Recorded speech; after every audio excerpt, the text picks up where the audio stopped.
wave, of the water waves. Yes.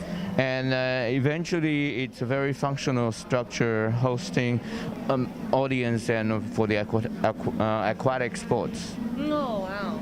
Yeah, it does look like a sea wave. Yes. Yes, the shape is very close to the nature concept.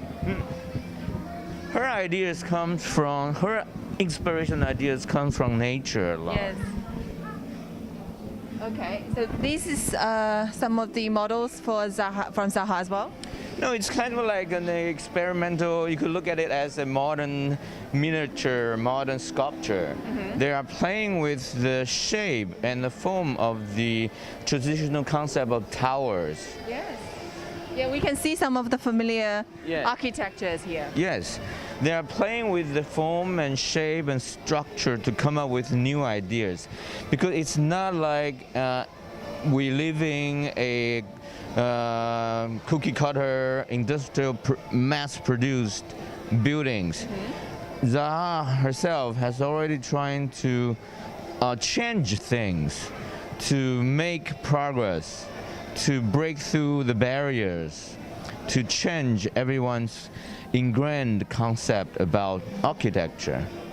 Yeah, just like you just mentioned, this space is actually open to everyone. Open to everyone, open to the public. Yes. So when you come in, you can actually have some snacks in the restaurant and then come and see these models. Yes, that's the ethos of the museum. We wish the museum to be a place, a platform where people could congregate and experience.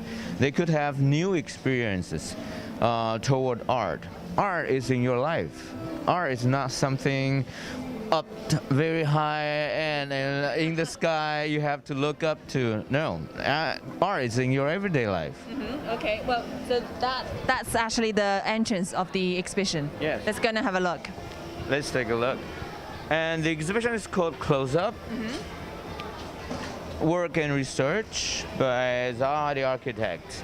Actually, we have known, or people have been impressed by their form, shapes, images of their architectural practice, but few people really know what they have done and what kind of research, what kind of effort they put into every project to realize their dreams and their visions. So this exhibition is a close-up for you to take a really close-up look at what they do, and beyond the facade of what they do, you get inside their heads, literally. Okay, so let's go and take a further exploration and take a close-up look at Zaha's world. Okay, let's Follow go. me. Yeah.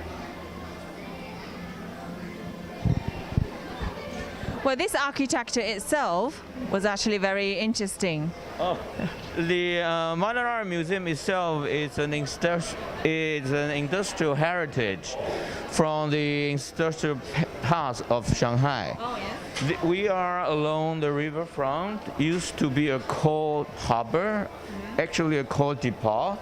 So back in, I think, 2030s, the coal was ferried over to this site and loaded into this coal depot to be processed, washed a little bit, then transported and distributed across the city.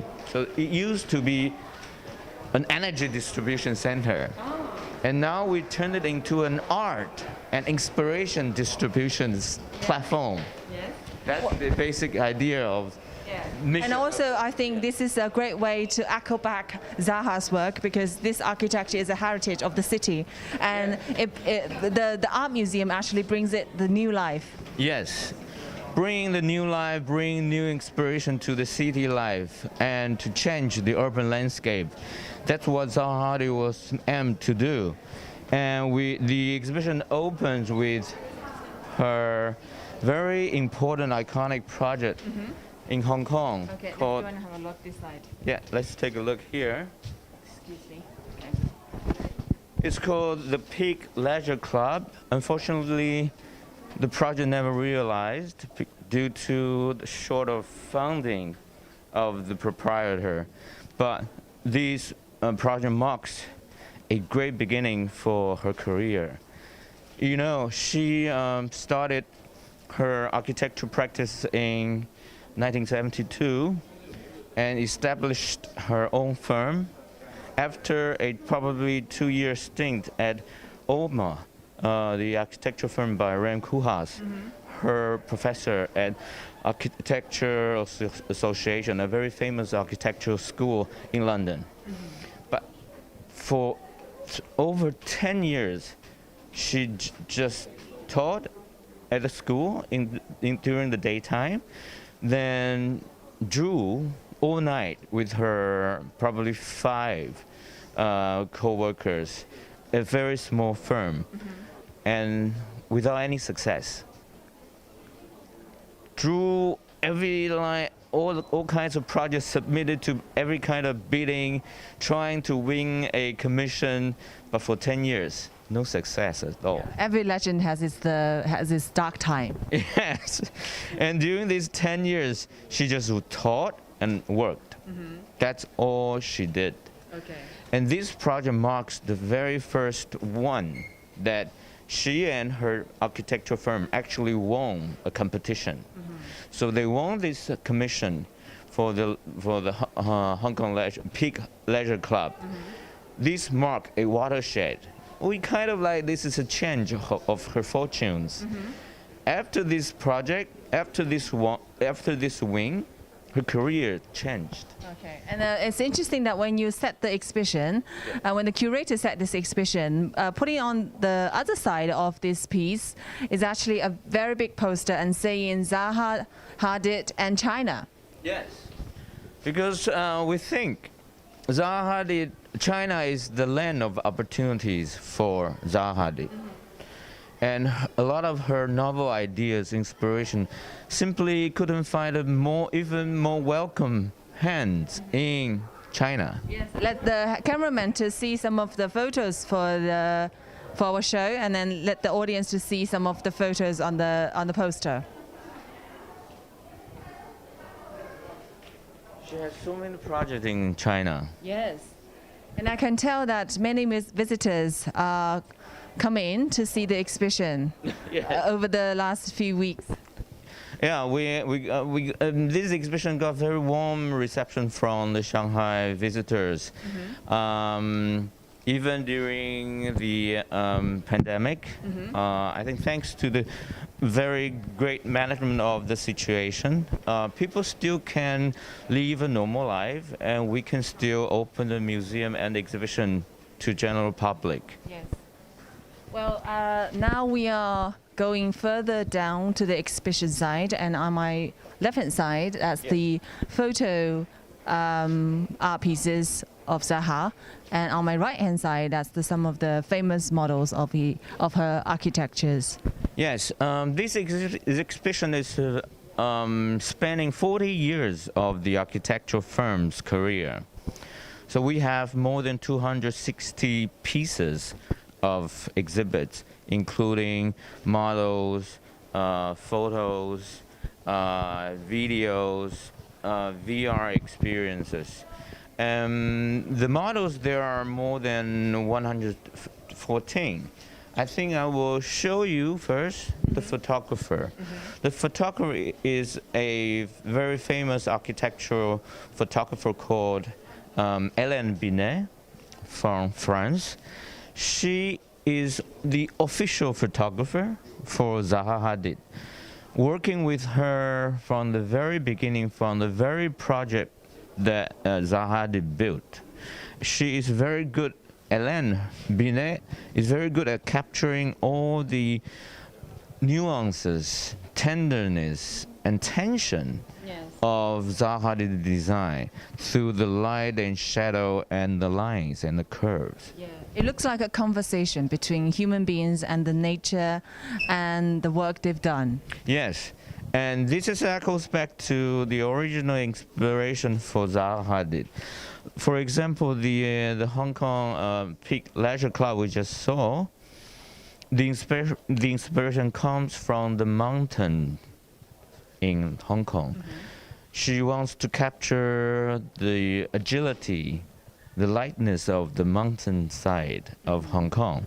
And we can see here, over there, we see the first project in China that Zaha Hadid finished, and it's also a very beautiful echo to the nature. Let's come over here. Okay. I've seen some interesting features on this architecture. Actually, there are some of the holes on the wall. You got a very discerning eye. As I said, the museum used to be a coal depot, so you see this irregular shape. It's the original funnel of the coal house. On the ground floor, you can see the opening of the funnels. Here, you see the facade of the funnels. But we retain all the historical traces and memories of the building. So you can see this concrete facade. We keep it untouched. But the museum, the idea is to build new structures wrapping around the old structures. So we could have more space for exhibition, but also keep the historical memories intact. Yes. So in every exhibition, it's a dialogue between the exhibition and the original spirit of the coal depot. Yes. And you also, at the same time, you're showing the texture of the city of this building. Yes, we think the texture, memories are so important to every city, to every people living here, and it's better to retain them, enhance them, instead of just erase them. Yes. Okay. This is the work you were talking about. This is the first project being finished in China, the Guangzhou Opera House. As you can see, the idea is also coming from the nature, because the site is right by the Zhujiang River. And Zaha got her idea from the pebbles in the river. So the opera house looks like two giant pebbles. We would call it twin border. Two big rocks reflecting the pebbles by the river's front. So one black, one white. The black one hosting a big opera house. The white one hosting smaller auditorium for experimental theater. So the two, black and white, big and small, and with the facade, you see like chipped pebble surface washed by the river. Yes. And it's kind of like her echo, her gifts to the Zhujiang River and to the Guangzhou city. Yeah. In another word, Zhujiang River is the muse of Zaha. Yes. You can see a lot of her architectural forms. Some people say it looks a bit like from Mars, a little bit alien, from out of the space. But actually, her ideas coming from nature. If you take a closer look at nature, whether insects or even a plant, a flower, you will see all these organic forms and lines. But how to translate and how to transport this natural inspiration into actual building project, that's her genius and her firm's research efforts. Yes. Because in this exhibition, it's divided roughly in three parts. One is architecture, her big architectural projects. We divided them into 7 sections by theme. For example, this section is for cultural buildings. And the next section is for mixed-use building. And you're coming up, there are other 4 categories, like high-rise, sports, transport hub, headquarters, even bigger to a urban master planning. This is the organization of the architectural part, but the firm and Zaha herself aiming to design all scale from big to small. She thinks design doesn't have to be confined into one volume, one size, one scale. Yes. So the second part of the exhibition is about their industrial design. Everything that's at human scale. Yeah. They call it Zaha Hadid design. It's pottery, even high heel, Oh wow. furniture, that's human scale. Yeah. So, then the third part of the exhibition is the core of their design and work and research. Actually, they have a very unique kind of like institute within their company, doing all sorts of scientific research. And this one is in Seoul, the Dongdamen Art Center. Okay. So it is also an art museum. Yes, it's a multifunctional art museum, art concert space, exhibition space, and surrounded by the old area of Dongdamen. If you've been to Seoul, Yeah. you know Dongdamen is a place you could buy very latest Korean fashion, Yeah. K fashion, K-pop. So This is like a mixture of CBD and the high fashion houses. yes.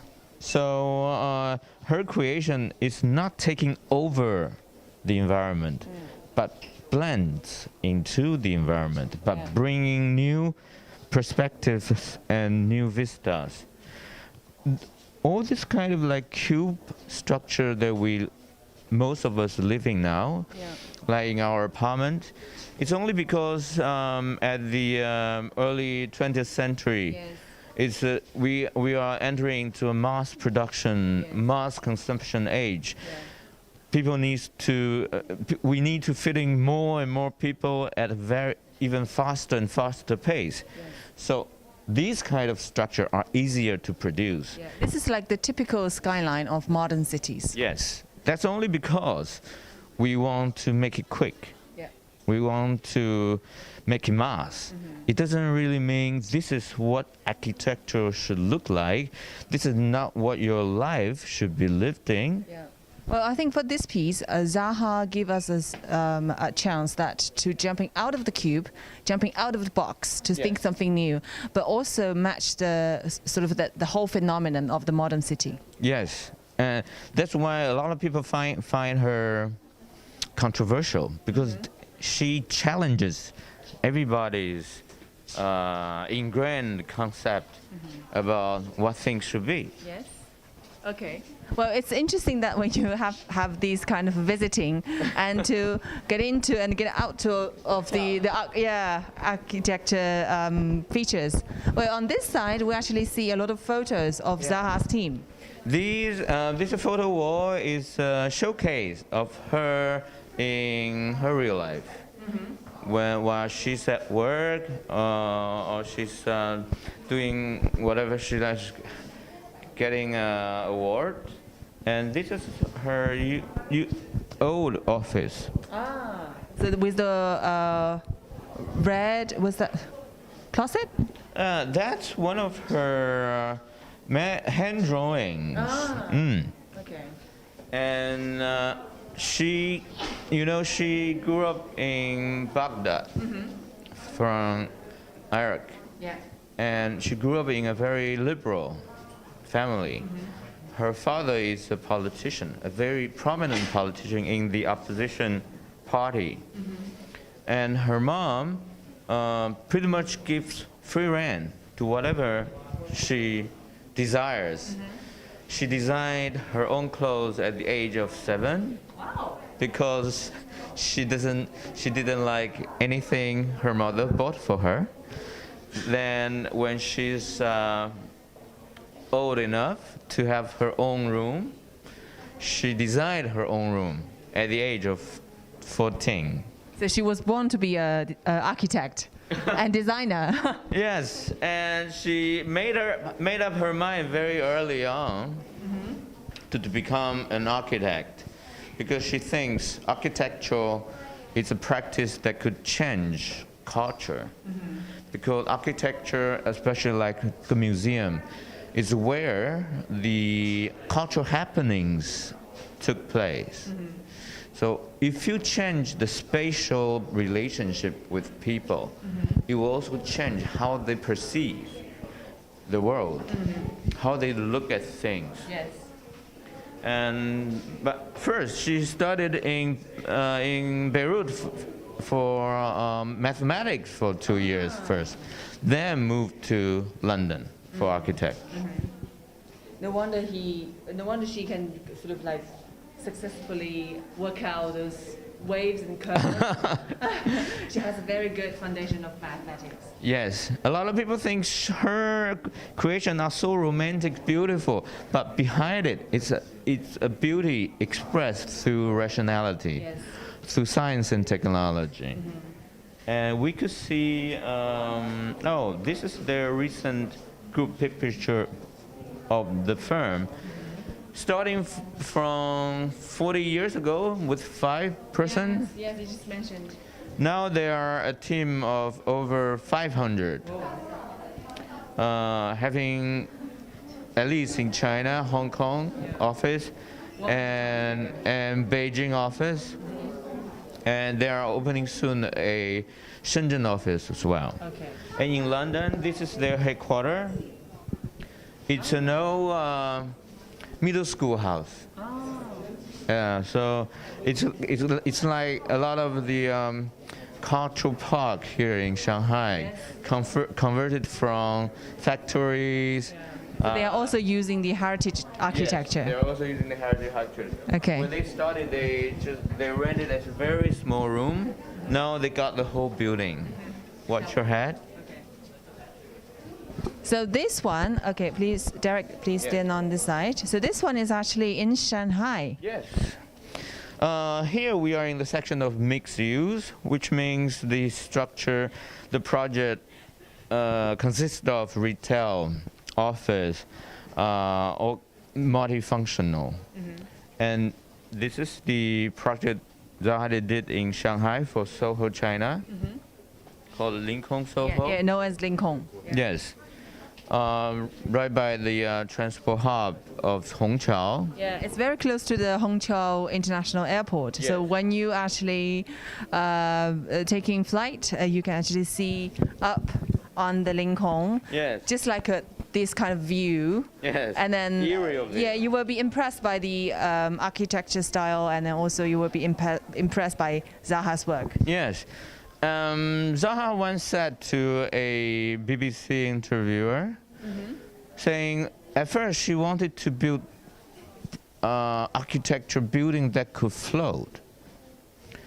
But you know, for a house to float, it's impossible. She learned her lessons because to build a thing, you need to engineer something. So she changed her mind. She wanted her building to feel light. So that's why you see a lot of lines coming from the Peak Leisure Club. The lines, the shapes are flying out of the mountain into the sky. And here, in a lot of her projects, she's also trying to recreate the lightness of movement, of nature. And this is their first collaborations between Zaha Hadid Architects and Soho, China, called Yinghe Soho, Galaxies Soho in Beijing. Oh, okay. It's right by the second ring road. As you know, the second ring road is where the Beijing city wall used to be. Yes.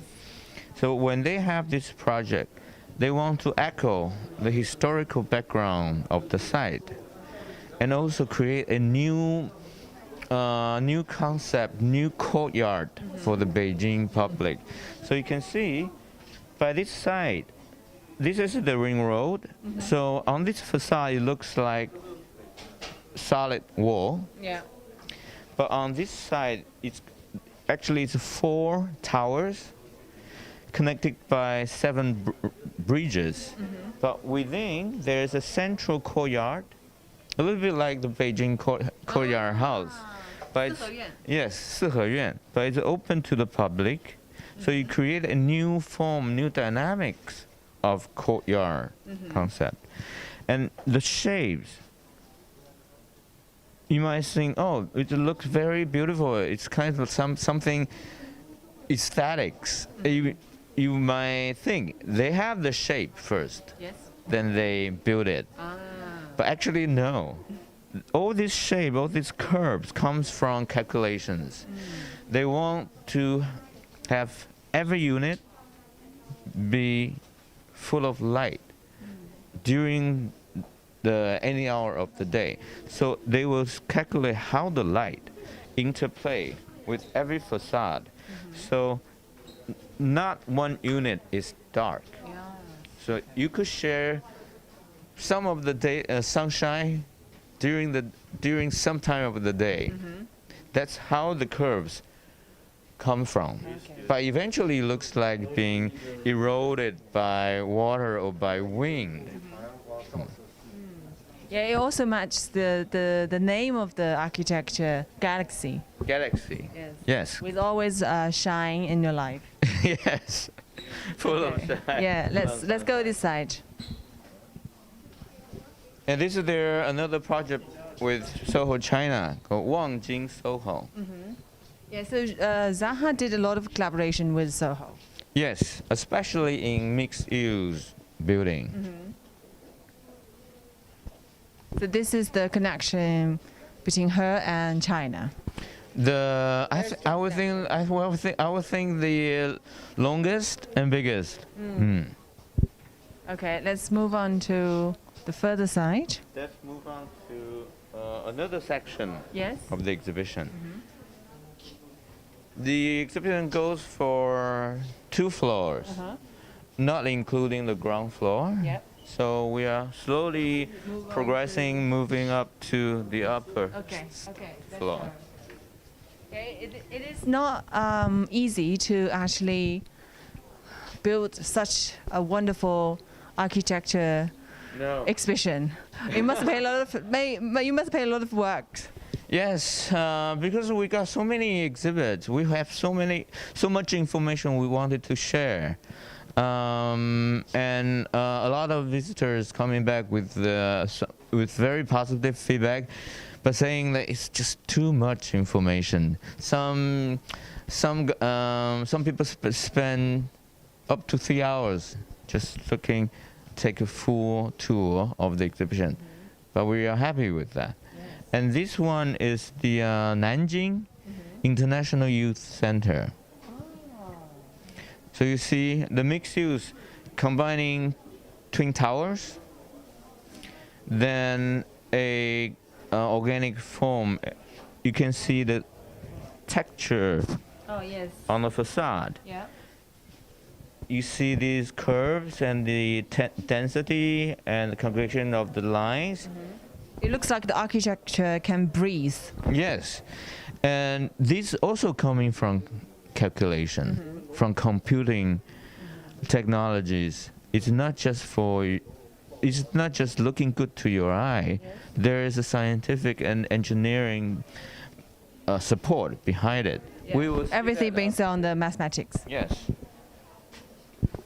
Okay, let's move on. Well, it's quite challenging for our cameraman for this live show because he actually work backwards. Okay, let's move on to the upfloor, right? Yes. Okay. Let's go on this side. Yeah, actually, we can see by following us, you can see in front of us a lot of visitors coming to visit this exhibition. And then while you were actually introducing the exhibition, a lot of people will just follow us. I tried to catch the key introduction by the director of the museum. That happens a lot of times. Yeah. We are really grateful for the Shanghai visitors. They are so full of curiosity, and they wanted to know everything. That's what makes this exhibition a success. we at first we were a little bit worried. This exhibition, would it be too mind-boggling? But that's a good word. But actually, they like it. Yes. Yeah, because every one of us actually living in the architecture. Yes. And then Zaha is such a talented genius in the architecture world. So we would love to discover more, to find out the close-up shot of her work. And now we are climbing up to the third floor. And this is our iconic structure to the museum. Yes. It's a winding staircase. Okay. Yeah, if the cameraman can look down, we can actually see the highlight of this museum. You could look down and look up. I think this is a great place to have Zaha's exhibition. Yeah, a lot of influencers are taking pictures here. Snapshot hot place. So on the third floor, we will see some of the industrial design of Zaha. We will see many of them. But first, we will continue with the architectural sections. Over here. Okay. Here, as an exhibition design, you cannot. You go to an exhibition. It's like taking a tour. So there are some places very intensive, but there are some places we want you to relax and enjoy, because the exhibition and museums, our mission is to open up your senses to create new experience for you. So here is the video presentation of the images and projects by Zaha Hadid architect. So you could have a look and just relax, let your mind To indulge into her work. yourself into the world. So there is something very cerebral, but a lot of things we want you to feel, to be inspired. No, we don't want to teach you. Yes. Just to feel the language behind the architecture of Zaha. Yes. Here we are at the high-rise projects. There are so many of them, but there's this one. Okay, well, I will let the cameraman to film some of the photos on the wall, and then some of the models, some of the exhibitors on this floor. Because I think I want to highlight one high-rise and latest collaboration between Zaha Hadid and Soho China called Lize Soho. Let's go inside the funnels. On your right.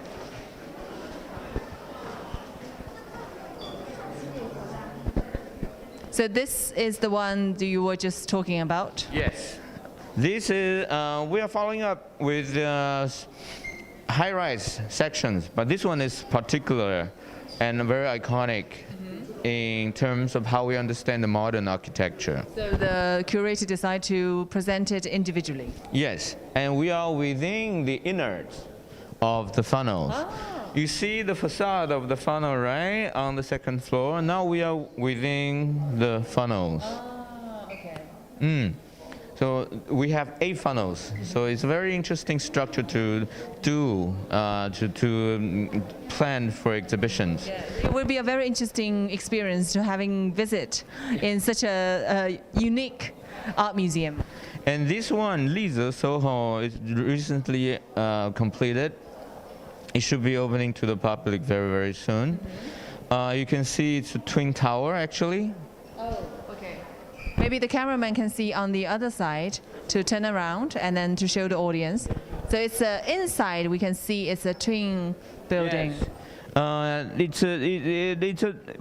You look from the inside, you could see actually it's a twin tower. But this twin tower kind of like turns, twisting a little bit, right? Because there's a subway line going through this direction underneath. But the main road, the orientation is over here. So their idea is to build this twin towers according to the site, but turn the twin tower slightly and reorientate it along the main road. The doing so not only change the geometry and the shape of the building, it also gives the opportunity to let every unit within the building could have a different vista.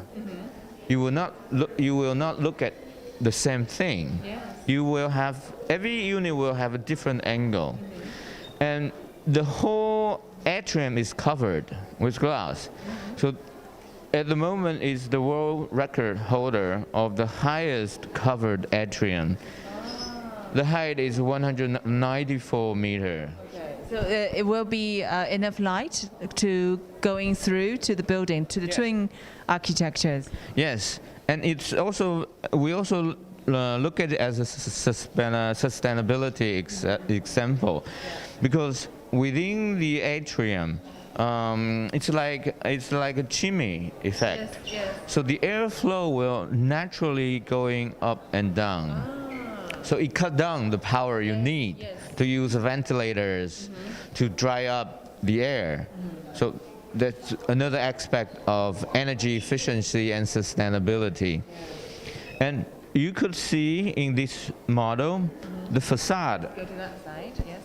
The facade of the building, like the grids, they kind of change size and shape, right? Because the modern building, not like the historical buildings, due to the calculation and the study of geometry and forms, all the weight is not distributed through the columns within the structure. It's all distributed outside at the facade. We call it exoskeleton. So it's the facade, the skin of this building supports all the weight of the structure. So you don't need any column within. Wow. That's fascinating. It's a fascinating technique. At the third part of the exhibition, you will see a lot of their experimentation on shape and form. Let's go on. That's why you can have this kind of exoskeleton. It supports the whole weight of the building and it sustains the wing. But you don't need any column within. So you can maximally utilize the inner space of the building. There's no wasted. Yes. Okay, so this one is called ZH Social. This one is called ZH Social and ZH AI. As I said, behind their big scale project and small scale project, they have a research institute. They have a research facility within their architectural firm. And these research facilities is doing, first, it calls ZH AI, it's called Analytics and Insight, meaning using big data to gain insight for any given architectural project. Because now the projects are getting bigger and bigger. You are designing like a 194 meter high structure with probably a million people living there. So you do need to know how people use the space. So they will first build a digital model, set some parameters, then sending AI agents to act like playing a video game, to act within certain design conditions. Then they will get the first wave of data. Yes. The first wave of data will be fed back to the model. Then the model will be more advanced, one iteration after another.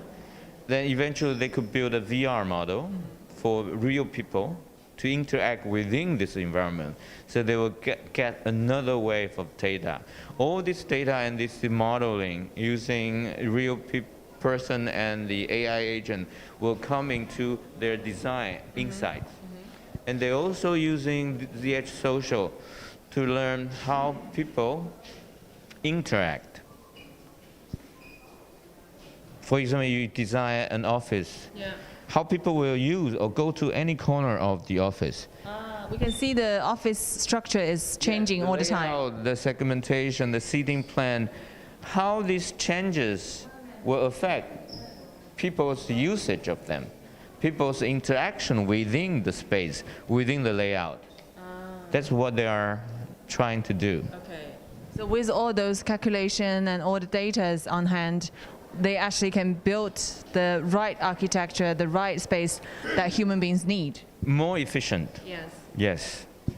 Okay, so this is the part we just mentioned about, or you just mentioned about, is the industrial design section.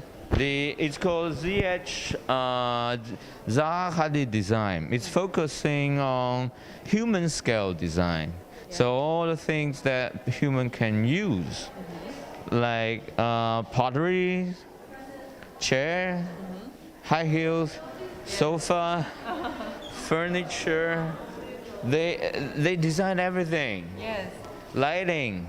But we can see Zaha's inspiration everywhere. I mean the typical architecture language of Zaha in those industrial design. Yes, her idea and her language span across all scales in the architecture, in the small objects, because we will soon see the core of their creativity, the research part. You could see a lot of shapes, a lot of forms being experimented before they being put into real world applications. Yes. Well, this part actually is my favorite. Yeah, because this has you. This gives you sort of a lot of possibilities that to decorate your life. Yes.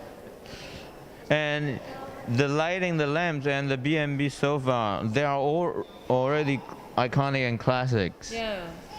And here, they have worked with one of China's optics glasses brand called The Owner here. Oh, okay. This is China's local brand. I think they are very, very innovative here. Oh, it's eyewear. The brand is called The Owner. It's a totally Chinese brand. Very young, very talented.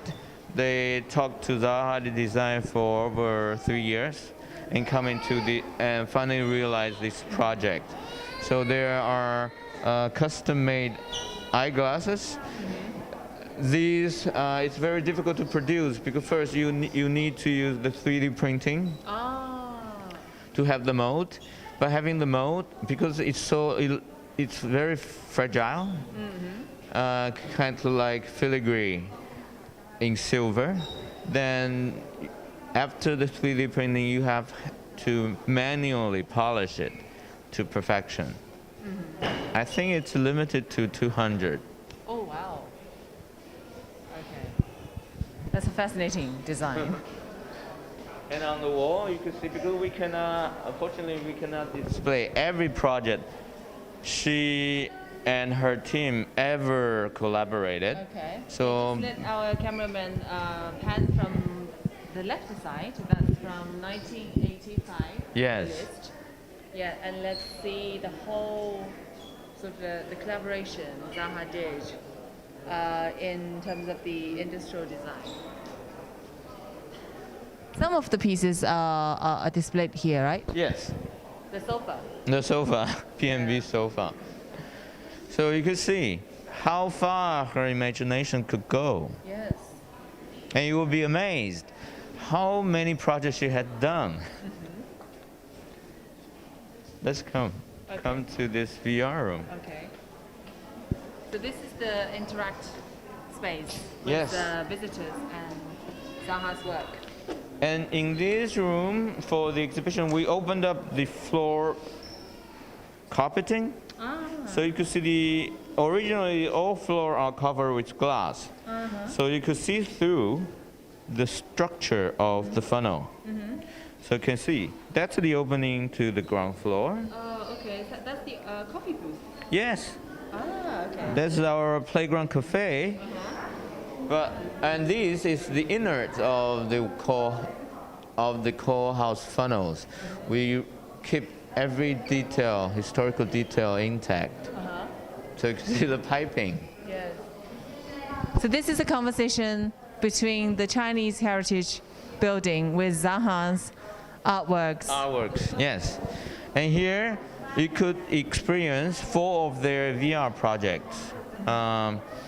As I said in their ZH AI, analytics and insights, they use big data to eventually build a comprehensive models of the project they are working on.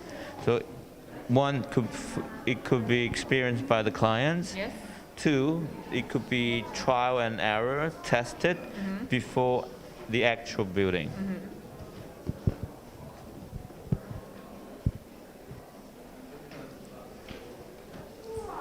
Oh, okay. So this is the video room. The video room is showing some of the VR projects.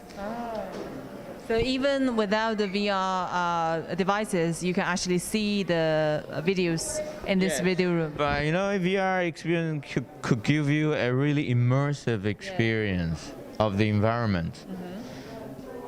And here you could see she designs from the outside to the inside, the interiors also. And it does attract a lot of visitors to go in and then see her work and then come back and to see the real industrial design displayed in this museum. Yes, we hope that this kind of interplay, dialogues, will create some impressions or fresh ideas for the audience, for the visitors. Yes. Well, for this time, we're actually having with us is the Derek Yu, the head of Modern Art Museum Shanghai, and we are very happy to visit the Zaha Hadid close-up exhibition here in Shanghai. Thank you.